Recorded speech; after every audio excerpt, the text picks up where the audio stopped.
So do you want me to go into the difference between working interviews and skill assessments? I think that'd be lovely. I'm happy And to I'd do also, I'd also like to hear, Deb, Mm-hmm. and perhaps you'll weave it in, Mm-hmm. about how you do that pre-planning for the skills assessment, so that you know Mhm. exactly what skills you're going to measure. Mm-hmm. You have someone with them for that opportunity. Mm-hmm. You're having what you're looking for, not looking for, perhaps somewhere you can later record if Sure. you saw the mastery of skills you wanted. Mm-hmm. And then also, you probably also need subject matter experts in a lot of these segments of skill assessment to actually relay information, because no one coming into a practice does things, even from their past experience, the way Mhm. you've been doing them, Sure. or maybe the way you want to do them. Mm-hmm. So I hope I haven't confused No, you too much. well, you, if I miss something, just fill me All in right. and I'll Okay. add it. Yes, first of all, working interview is misleading.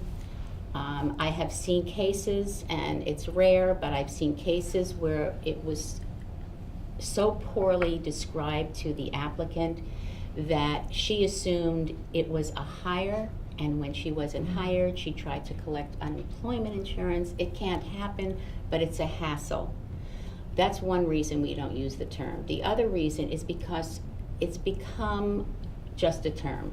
Come on in, working interview, I can't tell you the amount of people I've spoken to in my career when I ask them, how have your working interviews been?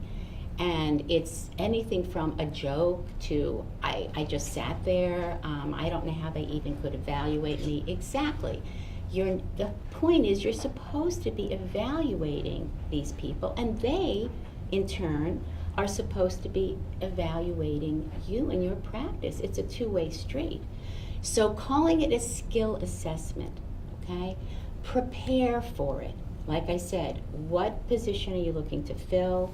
A total job description. I mean, include everything, even if it's emptying garbage. A total description.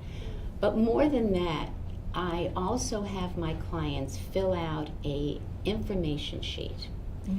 How do we like the phone answered?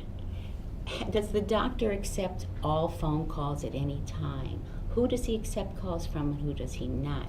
What insurance are we taking? What are we not? You know, so that this person, and I say give it to everybody, who, even if it's an assistant or a hygienist that's going through her skill assessment, so she has an overview of what your practice is about before she even comes in. The other thing I like with a skill assessment, if you're going to do it during working hours, which again, I'm not so crazy about, but if you are and you do it properly, make sure that there's a buddy, someone that they can bounce things off of so that they know. And we're going to talk later about why it is so important to be able to see and document what they know, what they don't know, how quickly they pick things up, are they slow to learn things? Because these pieces that we're going to be able to track based on doing it properly, a skills assessment, it's going to in turn come in place when I talk about my progressive salary program that I will discuss Okay. later in our discussion.